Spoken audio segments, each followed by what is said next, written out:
Hello po, magandang gabi, magandang umaga. Nasa panig tayo ng mundo, ha? Sana po nasa maayos kayong kalagayan sa pagpapanood ng bagong video natin ngayong gabing ito. Maraming salamat po sa lahat ng mga nagpa-reading. Ayan. Sa mga madam dyan, salamat po sa inyo, ha? Ayan. Ano lang, kinuha ko lang yung umaga at saka ito may kaunting sa gabi, no? Kasi nagpunta kami sa humingi kami ng tulong sa DSWD. Ayan. Alam niyo ba yun? Kasi nga yung kapatid ko na nagkasakit, kakailanganin pa ng mga laboratory pa, ayan. O ayan po ha, hindi yung kinakailangang maging ang tawag doon indigent, yung talagang sobrang hirap. Hindi po kailangan ng ganun. Basta po kayo may requirements. Pwede kayo makahingin tulong sa kanila. Di ba? Ayun, sa wakas at naipasa ko ang kanyang papel. Ayun po, maghihintay na lang kami ng text. Humingi kami ng tulong ng medical assistance kasi meron pa po sa mga laboratory na gagawin by March. Ayan. So, ayun po ha, kung nais yung humingi ng tulong, ayan, punta lang kayo dun. Kung saan man kayong barangay o munisipyo, no, merong silang opisina para kayo po ay matulungan. O, ayan, nakwento ko lang naman. So, naging kaya po ngayon tayo, ginabi-gabi. At yun pa nga, syempre, Biyernes pa. Mag-ingat po kahit may bagyo ha. Kaya napakalamig ng hangin. Usong-uso na sakit ng lalamunan, sipon, ubo, lagnat. So mag-ingat po kayo ha. Mag-vitamins. Ayan, ano ba yan? Tignan nyo naman ito. Sige, huwag nating pigilan. Okay, sa unang latag, we have the Lovers, we have Wheel of Fortune, meron tayong 10 of Swords, meron tayong Ace of Cups. Okay. Meron tayong 10 of Wands. Oh, ano ba ito? We have the Page of Swords. Ayan. We also have the 8 of Pentacles. Okay. Tingnan pa natin. And we have the Emperor. Ay, ayan. Alam niyo, may nagkakagusto sa inyo. Pwede nga sa trabaho siya kasi may signifies work. Kung pwede ding kaibigan mo, ayan, na madalas mo na pagsasamihan o ng lahat ng mga nangyayari sa'yo. Okay po. This will be a new relationship. Oh, magkakaigi kayo. The Emperor is here. Ibig sabihin may pagka-matured na. Oh. Galing din siya sa painful ending. Parehas kayo.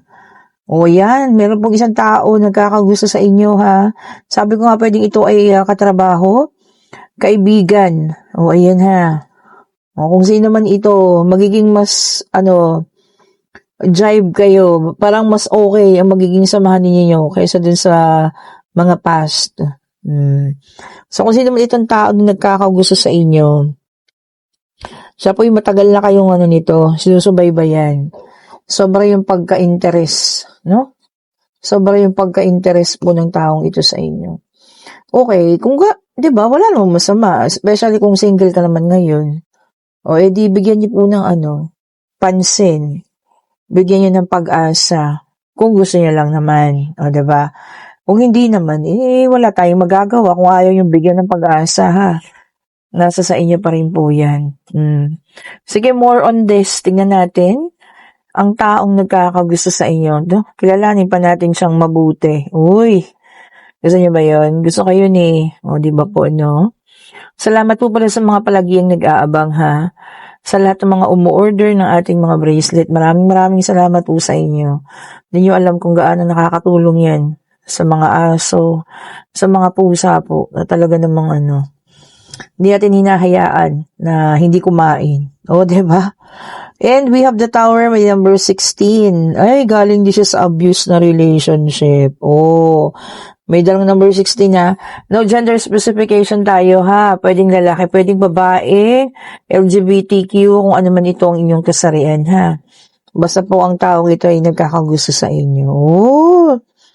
Interesado sa inyo ha. And we have the King of Pentacles. Ay, masipag siya. Masinop. O masinop po sa mga kaperahan, sa financial, napakasinop po ng taong ito, ha. Kung may nakikilala na kayong ganyan, naku, siya na po yun. Oo, 'di ba? Marunong humawak ng pera. Ano na nga matured sabi ko sa inyo, no? Kasi the emperor is here. So, hindi na to yung taong impulsive, no? Pabigla-biglang gumasta o kung ano man, ano? May pagkasinop na to. Oh, ayan ha. And we have the Four of Cups. Okay po. Tapos, galing din siya sa mga ano, no? May kalungkutan din nararamdaman. Oh, galing din siya sa kalungkutan. So, parang same kayo ng pinagdaanan, ano? Pain, ang tawag dito? Abuse, no? Naabuso ng mga taong mahal nila. Oh, 'di ba? So, baka kayo talagang ipinagtagpo ng kapalaran. Alam niyo yun? Para buhayin ninyong muli ang pag-ibig sa puso ng isa't isa. Wow naman! O, di ba gusto niyo yun? O yan, parang ano, may paus-paus pa rin ako no? Ano po kasi talaga yung panahon. Pabigla-bigla. Alam mo, lumakad kami po kami dalawa ng inay Naawa ako sa inay kasi iinit aaraw. Diyos ko po. Pero talagang ganun, di ba? Minsan, pag hindi na natin kaya, kailangan din na naman natin humingi ng tulong. Hindi po masama yun, ha? Inuulit ko sa inyo, hindi masamang humingi ng tulong. Di ba po? Ito, tignan pa natin. Ayun.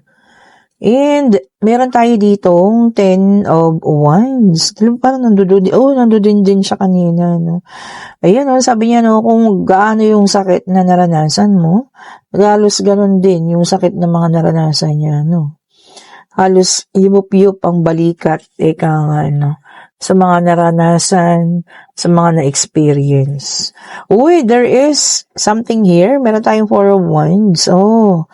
Kasal ito Kung mga single kayo, maaaring siya nang hangdawan. Yan ha. Kung hindi naman, pwede naman kayo ay magsama, no? Sa isang bubong kasi may bahay dun sa likuran. Ayun po ha, kung kayo'y magkakaigi, maaaring siya na nga po. Diba? Ang tinutukoy ng ating baraha. Well, ano man, syempre, huwag natin kalilimutan palagi ang sarili ha. Baka maging buhos-buhos na naman kayo sa pagmamahal sa taong ito na secretly in love sa inyo. And we have the Fool. Sabi niya dito, this is a new beginning. Panibago talaga. New beginning, new start, no? Panibagong panimala. Enjoy. Sabi nga, no? Masaya yan, di ba? Masaya sa umpisa. Joke lang po, totoo naman. Di ba? Kasi magkakakilala pa lamang naman kayo. Pero nasa sa inyo naman dalawa yan, kung i-work out, di ba? Ang relationship. Di ba po? Okay, tingnan pa natin. Tingnan pa natin kung ano pang kanyang ilalabas, ha? Okay.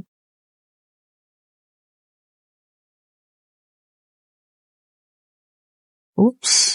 Alam niyo, may pagkamadulas ang baraha, Ayun, sinabay na. Okay, tingnan natin tong isa.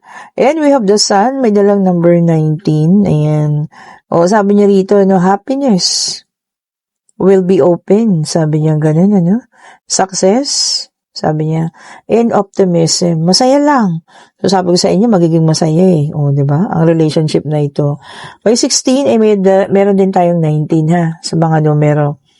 And we have the 8 of Cups. Sabi niya dito, moving on. Yun. Pag nakilala mo raw ang tao, ito talagang, alam mo yun, mag-move on ka na from the past. Diba? Okay, tingnan naman natin kung anong gusto sabihin sa'yo ng taong ito na nagkakagusto sa'yo, ha? Ginawa ko itong ating, heart oracle card.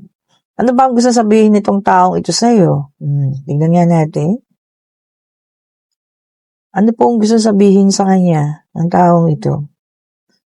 Na nagkakagusto sa kanya. Diba? Palagay ko matagal lang may gusto sa'yo ito Kaya lang baka yung time na yun, meron kang karelasyon. At siya rin ay meron. Uy, I miss you, but I don't have the time right now. Wala pa raw oras. Sa iba sa inyo, ha? Wala pa raw oras ito, pero nami-miss ka na niya. Tignan pa nga natin. Ano ba kaya kanyang nais sabihin? Nais niyang iparating. Nais kong iparating, uy, I'm yours forever. O kung inaakala niyong walang forever, siya na pala yun. Di ba? Di mo akalain yun, ha? Sabi ko sa inyo, maaaring ang taong ito, siya na. Sabi niya, our paths will always reunite. Talagang magkikita at alam niyo yun, magkakaroon kayo ng oras para sa isa't isa. Di ba? Talagang ito na. Siguro sabi nga, ang lahat ay nakatakda sa tamang oras, tamang panahon, at tamang pagkakataon. At, syempre, sa tamang tao rin. Di ba? Lahat yan nasa right timing, sabi nga. Isa pa, tingnan natin kung ano pang gusto niya sabihin sa'yo, no? Ang taong itong nagkakagusto sa'yo ngayon. Tingnan pa natin. Ayun. And sabi niya, I love you so much. Uy, diba? Nakakakilig naman yun. Ayan. Alam niyo yung maganda yun. Kasi ibig sabihin nun, sobrang mahal kayo ng taong ito. Diba? Hindi kagaya nung ex ninyo na kayo yung sobrang nagmamahal. Pero ngayon, ito talagang kung sino man itong taong nagkakagusto sa inyo or maaaring paparating sa buhay nyo, ay sobrang mahal kayo ng taong ito po. Okay, ito para sa iba naman. Tignan natin, ha? Sino kaya ang taong paparating sa inyo? Mamaya pala, i-check natin yung initials. Diba? Bago matapos ang ating reading. Yan. Kaya nakahanda si Golden Bowl dyan. Nakikita niyo ba? Ayan, nasa gilid. Para makita natin kung anong initials. Diba, no? Ito, tignan natin para sa iba naman, sa pangatlo nating oracle cards. Ayan. Deck of cards. Okay, so meron tayo ditong Two of Swords, Air Sign, Gemini, Libra, and Aquarius, and naka-reverse ang ating Two of Swords. Sabi niya rito, walang tamang desisyon. Naku. Wala daw tamang desisyon sa maiisip mo. Ano ba yun? Walang tama. Walang maayos na desisyon daw po ang maiisip mo. Naku, yun ang mahirap. Ibig sabihin parehas na mali yun. Naku. Pag-isipan po mabuti, ha? And then we have the Six of Pentacles. This is an earth sign. Taurus, Virgo, and Capricorn. Sabi niya dito, giving and receiving. Yun na nga. Baka ang iba, tanggap na lang ang tanggap. Hindi naman marunong magbigay. Dapat po balance rin. Diba? Kung marunong kang tumanggap, dapat marunong ka rin magbigay. Balance lang, ha. Okay po. And we have the Ace of Swords. This is an air sign. Gemini, Libra, and Aquarius. Air sign ulit. And sabi niya rito, surgery. Uy, naku, baka mayroong ma-ooperahan sa inyo, ha. Ingat-ingat po. Ingat-ingat. Diba? Baka may masusugatan or kung ano man, ha. Masangkot man sa inyo sa aksidente. Ingat po, ha. Surgery daw po.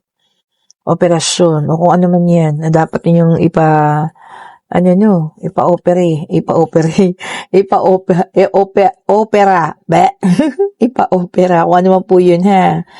Ingat po, ha. At syempre, sundin yung sasabihin sa inyo ng doktor. And we have the Eight of Pentacles, Earth sign ulit. Yan, Taurus, Virgo, and Capricorn. Sabi niya rito, apprenticeship. Ay, baka magiging apprentice kayo. Ayan, ha.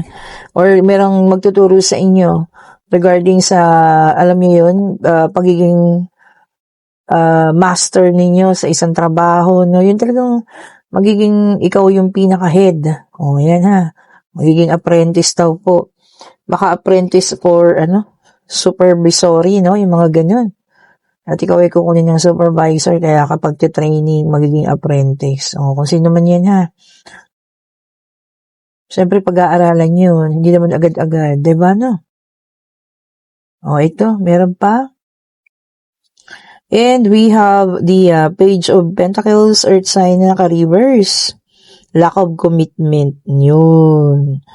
May mga taong nakikipag-commit, tapos alam mo yun, binabali naman. Mga nangangako na laging napapako. Sino ba yung mga yan? Pwedeng ex nyo yan, pwedeng person nyo ngayon. Alam niyo yun, yun yung madalas pag-awayan. Walang commitment. And we have the angel, Temperance sa fire sign, Aries, Leo, and Sagittarius. Ayan. Everything is balanced naman and harmonious para sa iba. Balanse, harmonious, ayos lang. O, diba? Panatilihin sanang laging ganyan, ano? Para alam mo yun, wala kayong pinag-aawayan, wala kayong umpisahan ng gulo. Pag-harmonious na ang relationship natin. Okay, so tingnan pa natin. Ay, nag-reverse. And we have the 10 of Swords, air sign ulit ito. Ayan, sabi dito, wala nang masasakit pa daw po. Kung ano ba niyo naranasan nyo ngayon, ha? Wala nang masasakit pa. Kumbaga yan na yun. Na-reach mo na yung, highest point. O, diba? Sabi niya ganon. Kung ano man yan, ha? At alam niyo yun, sabi ko nga, wag nating tambayan. Daanan lang po natin. And we have the King of Swords, air sign naman ito, no? Yung iba naman sa inyo, susundin na ang isip kaysa sa puso. Sabi niya, head over heart. Oh, diba? Kung ano man po yun, ha? Ang pag-iisipan ninyo, at susundin ninyo ang inyong pag-iisip daw kaysa sa puso. Okay. Yan na natin na may mga katanungan dyan. Answerable by yes or no. No, magtanong na kayo, Divine Universe, ibigay mo pong kasagutan sa mga katanungan sa kanilang puso at isipan. Divine Universe, ayun na, hindi tayo binigo. Napakabilis, di ba? And ang sagot po ay yes. Ayan. Yung iba sa inyo, napaka-loyal. Kung sino man itong mga tao makikilala niyo to, no? Practical, loyal, at napaka-patient daw po. Mahaba ang pasensya. Kung sino man na makakakilala ng mga ganitong tao, no? Maaaring yan din yung secretly in love sa inyo. Okay po, bigyan naman natin ng pansin. Kumbaga, kaya siguro pinadala ng Diyos yan, alam mo yun, para makalimutan mo na yung nakaraan, mga sakit ng mga nakaraan. Kaya nga siya dumating sa buhay mo para may panibagong panimula. Di ba? Bigyan niyo ng chance po, ha? Okay po, and kung nagugustuhan yung ating reading, pa-like, pa-share, pa-subscribe, and hit the notification bell para lagi kayong updated sa mga bagong videos na nire-release natin. At sa lahat ng gusto mag-order ng bracelet, ayan po, mag-order na po kayo, ha? Okay, nagpa-JNT na tayo kanina, no? Doon sa mga malalapit, baka by Sunday or Monday. Sa mga lalayo po, ha? 3 to 5 days po yan. Mga Davao, Palawan, ano. Yun po, medyo malayo kasi, ha?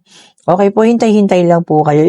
Ano ko naman kayo, Tawag dito, i-monitor natin yung mga delivery po. Kasi ayaw ko nang may nawawala. Siyempre, yun bago dumating sa inyo, kini-cleanse na yun sa pangalan ninyo diba? Hindi maganda yung iba yung nakakakuha kasi sa inyo po yan. Okay po, at maraming salamat po sa lahat ng mga bagong subscribers, sa mga datihan na, sa mga bumabalik. Okay po. At sa lahat po ng gusto ng private reading sa next Friday, hindi ko makita ang date. Ayan, tignan nyo na lang, ha. 13. Ayan, tamang-tama. February 13. Sa lahat may mga katanungan sa pag-ibig. Ayan. Friday yan. Diba? Pwede natin itanong sa baraha, no? Para sa inyong personal reading. Okay po. Mag-chat na kayo sa akin ngayon at kumuha kayo ng slot. Palagi ko medyo madami-dami ang magpapareading nito sa 13. Okay po. Thank you so much for watching. Have a great evening po. Happy Friday sa lahat, At yung mga pagod na mga paan natin, iangat-angat natin yan para alam niyo yan, matanggal ang mga sakit-sakit. Diba? Mag-relax po kayo, ha? Friday na. Thank you so much po ulit. Stay safe po sa lahat. Bye-bye po sa inyo.